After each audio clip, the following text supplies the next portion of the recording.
On a cold winter night in 1930, in the dark streets of Buffalo, was it the end of a friendship or the beginning of a great war?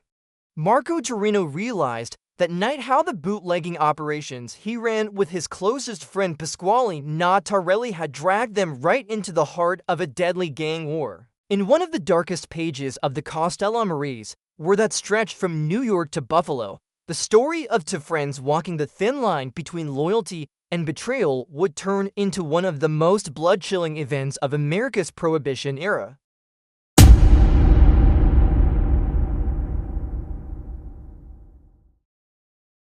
My name is Marco Torrino, and the story I'm about to tell you comes from the darkest night of my life.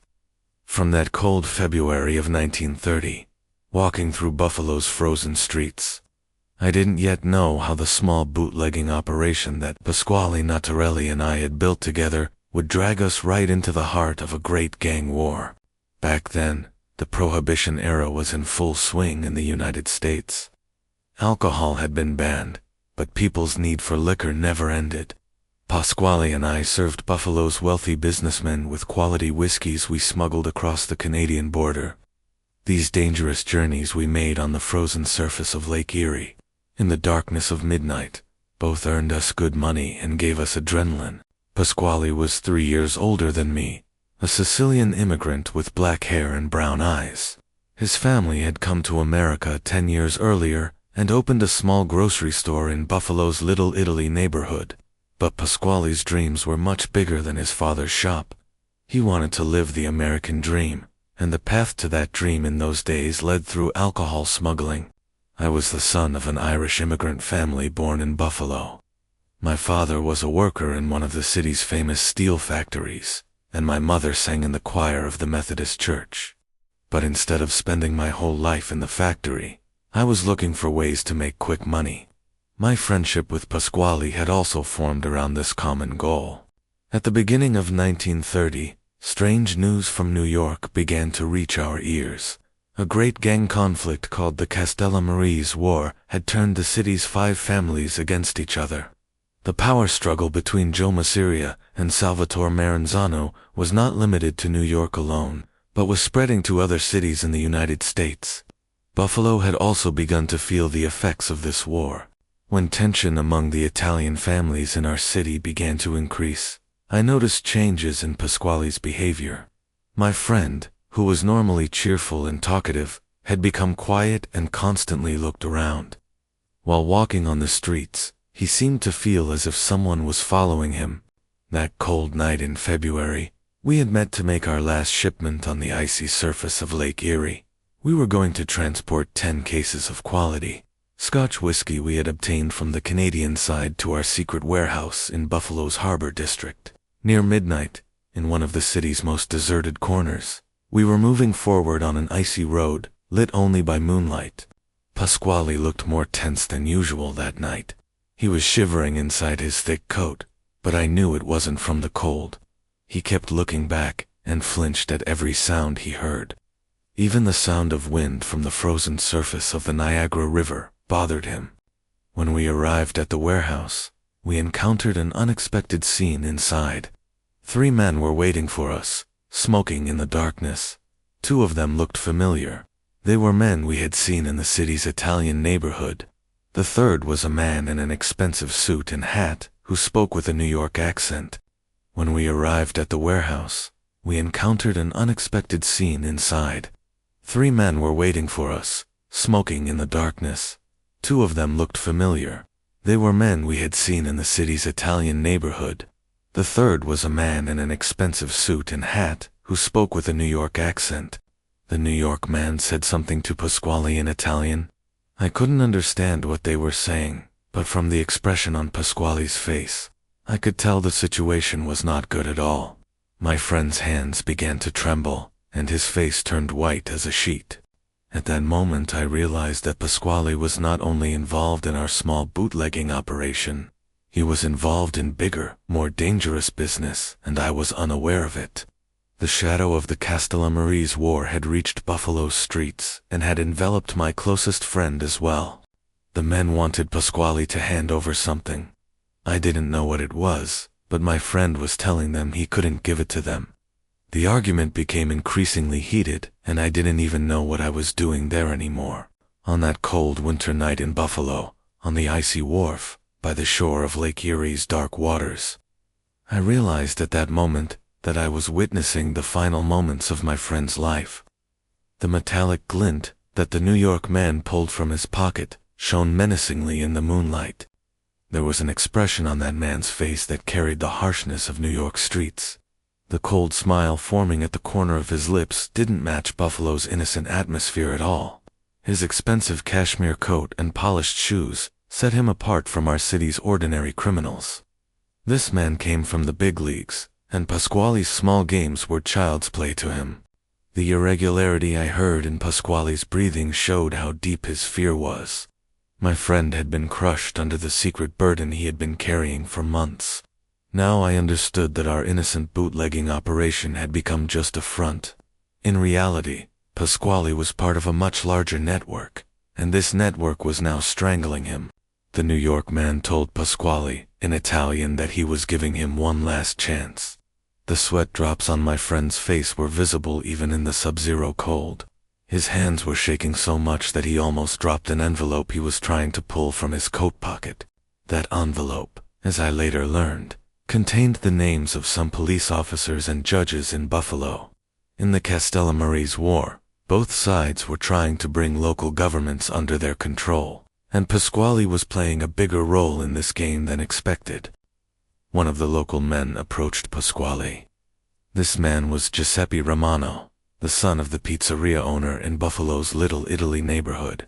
We used to play street football together as children.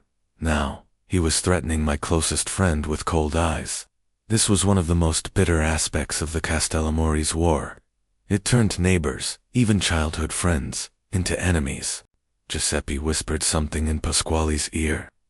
I couldn't hear what he said, but I saw that my friend's face became even whiter. It was as if his last hope had been extinguished. Footsteps from the other end of the wharf made the situation even more complicated. 2 more men were coming, and these also carried familiar faces. They were Detective O'Brien and his partner Detective Murphy from the Buffalo Police Department. But I understood that their being there would not mean salvation for Pasquale. At that time, half of the Buffalo police were in the pocket of either Masseria or Maranzano. The Castellammarese War had caused divisions not only among mafia families, but also within law enforcement. Detective O'Brien's presence there that night was no coincidence. When the police approached, the New York man showed no panic. As if he knew they would come, he greeted them with a calm attitude. Detective O'Brien had a brief conversation with the New York man, and then looked at Pasquale. At that moment, I realized that my friend was completely alone. There was neither a way for him to escape, nor a power to protect himself. The wheels of the Castellammarese War were preparing to crush him. Pasquale called out to me in a final effort. He wanted to leave a message about his family. There were things he wanted me to tell his mother and sister, but his voice was so hoarse that it wasn't enough to overcome the sound of wind from Lake Erie. Giuseppe Romano approached our old childhood friend one last time. What he held in his hand cast a metallic glint in Buffalo's cold night. Pasquale closed his eyes and murmured a prayer on his lips. At that moment, time seemed to stop for me. All the sounds of Buffalo, the sound of Lake Erie's waves hitting the shore, the howling of wind in the factory chimneys, even my own heartbeat had fallen silent. I was just waiting for my friend's last breath. Detective O'Brien took out his notebook to record what was happening, but what he would write would not be the truth, but the version that the winners of the Castellammarese War wanted. Pasquale Natarelli would be recorded only as a petty criminal who died in an armed conflict with unknown perpetrators. On that frozen wharf, in Buffalo, while witnessing my friend's final moments, the anger and helplessness growing inside me was suffocating me. When Pasquale's mother Maria realized the next morning that her son hadn't come home, how would her heart break? How would we give this news to his little sister Anna? After Giuseppe Romano finished his job, he wiped his hands with a handkerchief from his jacket's inner pocket, as if nothing had happened. This man we used to play with as children was now coldly covering up a murder. I saw in Giuseppe's eyes that night how the Castellammarese War changed people. The New York man handed Detective O'Brien an envelope. I didn't know what was inside, but I guessed it contained enough money for the police to forget that night. I was seeing with my own eyes how Buffalo's law enforcement was being bought. As I left the wharf, I looked back one last time. Pasquale's body lay by the shore of Lake Erie's icy waters, under the snow cover illuminated by moonlight. My closest friend had now become just a number in the statistics of the Castellammarese War. Walking home that night, through Buffalo's empty streets, I heard Pasquale's voice with every step I took. The baseball games we played together as children, the fishing trips on Lake Erie during summer days, the excitement of our first bootlegging operation. They had all become memories now. When I reached my house door, my hands were shaking so much that I could barely turn the key. Inside, my mother and father were sleeping. They were continuing their normal lives, unaware of the drama that had taken place in Buffalo's dark streets. But I had now seen the true face of the Castellammarese War. Unfortunately, what happened that night in Buffalo's Harbor District was not just the story of two friends. As part of the Castellammarese War, another victim had been added to the list of power struggle casualties. Pasquale Natarelli breathed his last that night in the cold waters of Lake Erie, and I continued to live with the biggest trauma of my life. With that moment when I couldn't save my friend. The next morning, the Buffalo Morning Express newspaper ran a brief story about a body found in the Harbor District. Pasquale had been recorded in the books as just a victim of the gang war. But he was much more than that to me. My childhood friend, business partner, and the brother with whom I chased the American dream. In this war that stretched from New York to Buffalo, many young men like Pasquale lost their lives. Powerful leaders like Stefano Magaddino survived, but small players like Pasquale became victims of the big game. After that night, I was never the same again. I withdrew from alcohol smuggling and started a small business in one of Buffalo's safe neighborhoods. But every time I see Lake Erie, I remember Pasquale's last look. The Castellammarese War eventually ended. Winners and losers were determined.